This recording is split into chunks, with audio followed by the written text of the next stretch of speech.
You feel very proper and legit. You're in the courtroom. Yes, I'm being a lawyer, I'm doing it. The court must ask whether a properly directed jury could safely convict. So the students are going through their first mock trial at level 4, so it's part of the criminal law module that I lead. They're given a scenario. My learned friend has outlined the appellant's arguments, and in relation to this ground of appeal, I have 3 submissions to make. I've known from a very early age that I wanted to do law. I was quite a difficult child, and so instead of people telling me I was argumentative, my dad would just say, "You're going to make a really good lawyer." And then kind of as I grew up, the interest developed. I used to go to the court all the time.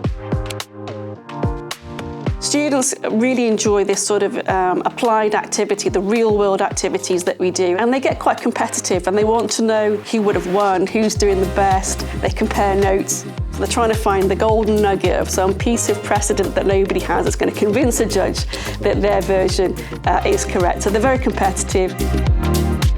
The question is whether the conduct of the respondent in 2023 can in law be said to have caused the death of Morty Fide in 2025.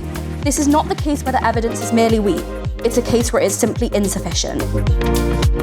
So this room in particular, where we have our criminal law seminars, is absolutely crucial. I think it's really beneficial just because it kind of gets you in that mindset and it just gets you kind of in the right place to present your arguments. It's very nerve-wracking. I could just feel my whole body shaking the entire time, but you know, we'd had weeks to prepare for this, so we were just really proud of the effort that we put in, and it was just nice for it to be done.